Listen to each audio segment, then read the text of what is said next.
I am an assistant superintendent of schools who is married to a retired superintendent of schools. So you can only imagine our invigorating dinner conversations. It was February 2020 that I came home from work one day to see him watching TV, feet up in the recliner, maybe a drink in hand, and he looked at me and he said, "Di, you really need to start thinking about closing schools. This virus that's coming is really, really bad." And lucky for him or for me, he could not see the thought bubbles that went over my head about a retired guy telling me after a long week what I should be doing with my school district. So you can imagine my surprise when 3 weeks later, I was sitting in my office and my superintendent came down, sat across my desk and said to me, "Diane, I just got notice we have to close the schools." Now, I get to work on an administrative team that oversees a system for 5,500 students. We're very proud of the fact that we are the third most diverse school district in Illinois. We have a socioeconomic status of 58% of our students are on free and reduced lunch. This is in central Illinois. And then we were given the task to close schools.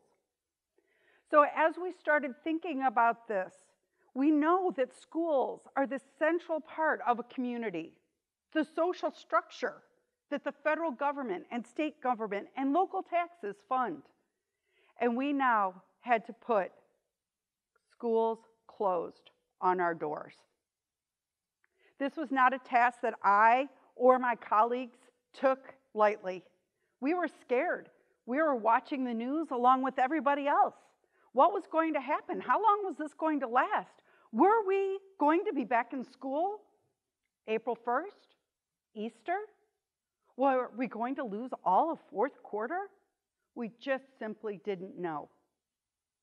So I'd like to take you on a journey of what it felt like from my perspective, one woman in one school district during one pandemic, and how we put together a system that could survive. The very first section that we had was March to May 2020. I'm going to call this the unprecedented time. If I hear that word one more time, everything was unprecedented. We didn't know how to teach students not in buildings.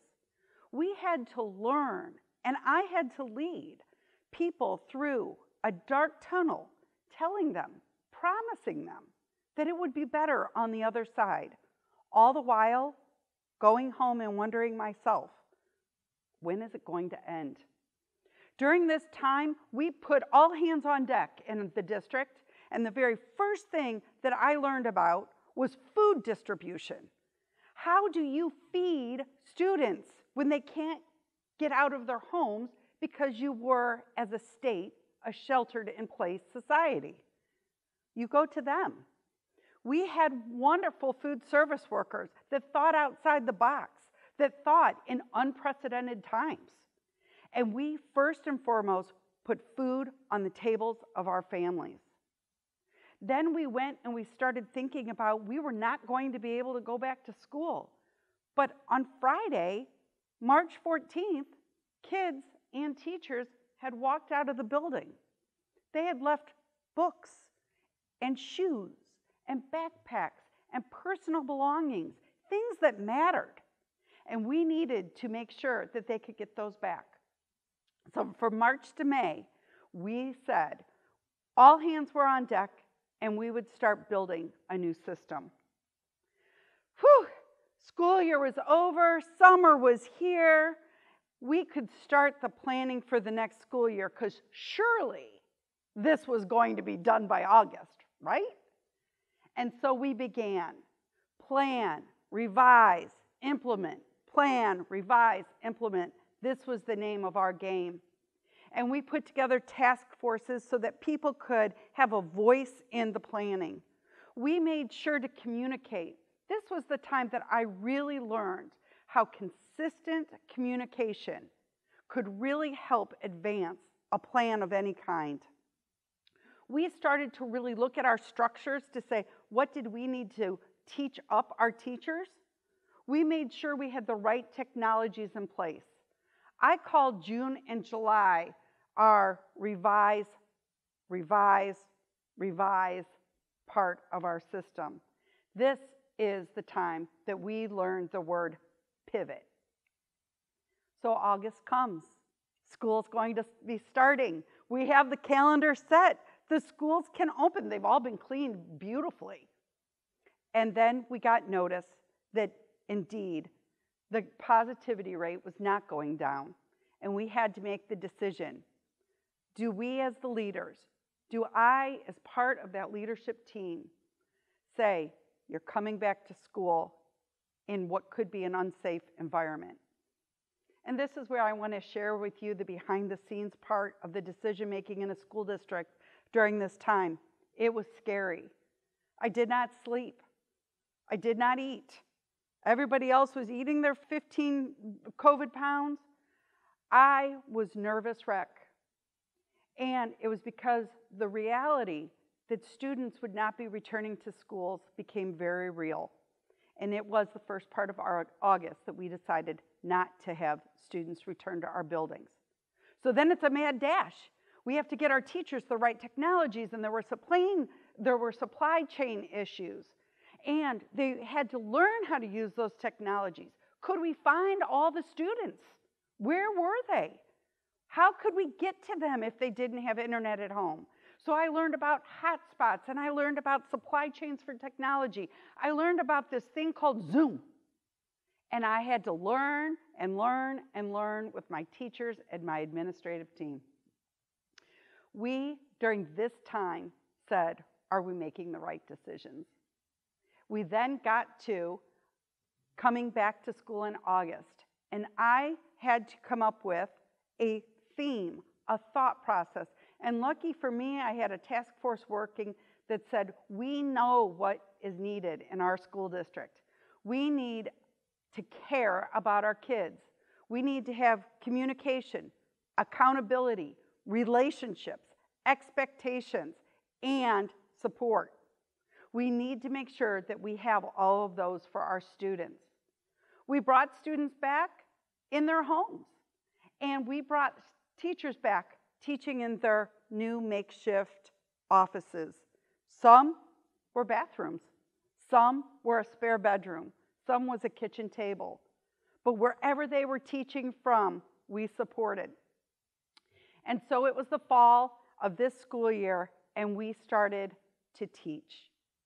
And then we had to make the decision on when we could bring some students back. And so we did. And in October, we started bringing our pre-K through second grade students back. And it was scary times. Again, Sunday night, not sleeping. Again, making sure our communication was clear and we could get to people in the right amount of time. And this is what this school year has been. We did bring back students successfully, but we gave choice to our families. And that was the best decision we made. So now here we are at the end of first semester, December, looking forward to January to May. Who would have thought that we would still be here, waiting to know when schools could be back to normal? And we had to make big decisions. When would we bring back our high school students? How many students could we have in a classroom? Social distancing, anyone? All of those were decisions we continually talked about. I felt the most confident in December than I did for the whole last school year because there was a vision of bringing back our students. And I know how to be an assistant superintendent of schools with kids in classrooms. I've been doing it. So to me, it felt ready. We were ready. So this January, where we are right now, we brought back students. And I could breathe just a little bit. And in that time becomes reflection. What did we do? What did we just live through? We now have a vaccination, the possibility of one. So we have hope. And it was when I was really thinking about the last year that I realized that we made decisions based on Maslow's hierarchy of need. Now, for people that aren't educators, this is kind of like, what are you talking about? But for all educators, in our very first week of our first education psychology class, we got to meet Abraham Maslow, who told us that to teach kids, we had to take care of some of their basic needs first.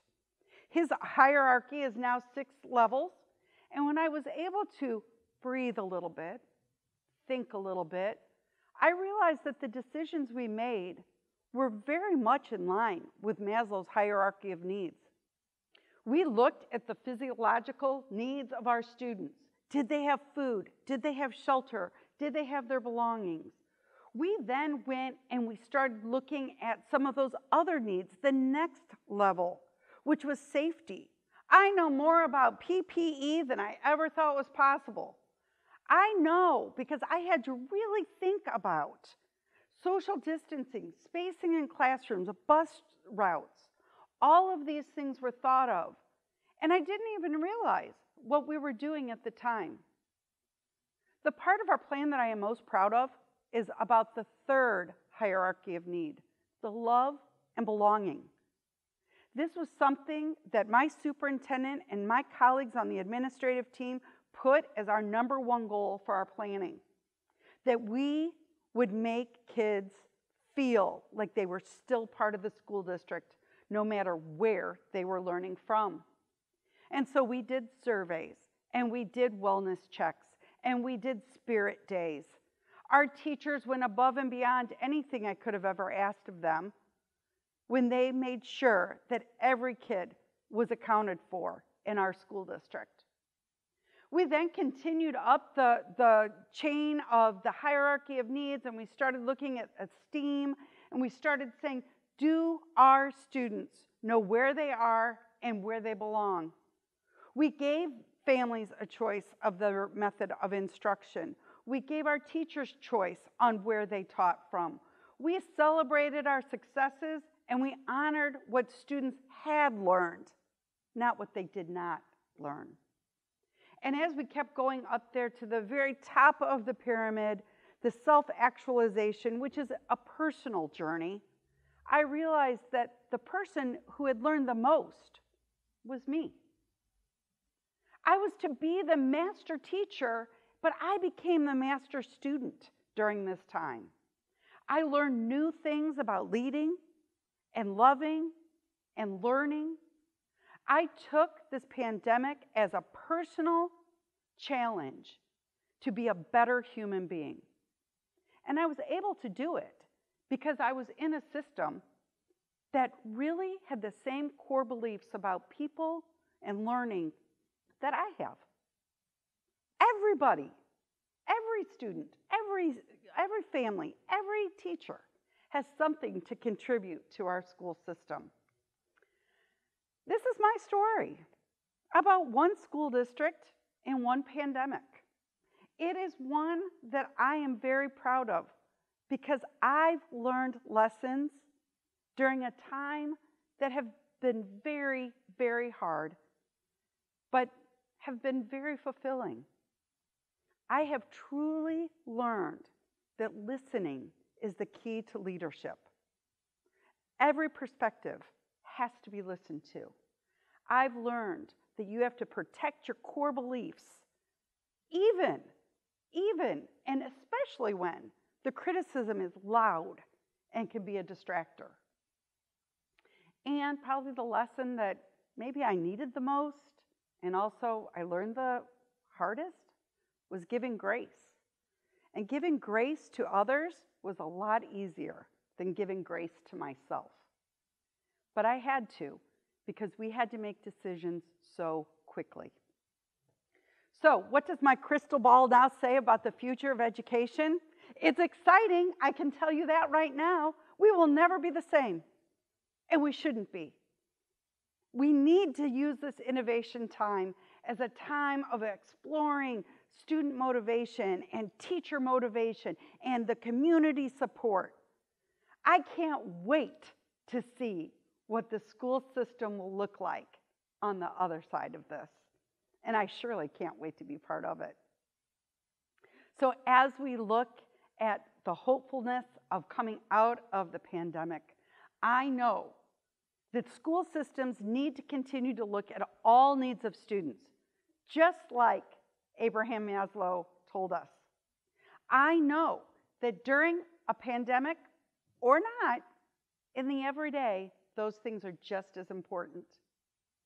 And finally, I think it is so exciting to see how the community-supported school systems, the state-supported school systems, the federally honored school systems can come out of this pandemic really looking at the students and what they need. And I can't wait to be part of that. Thank you.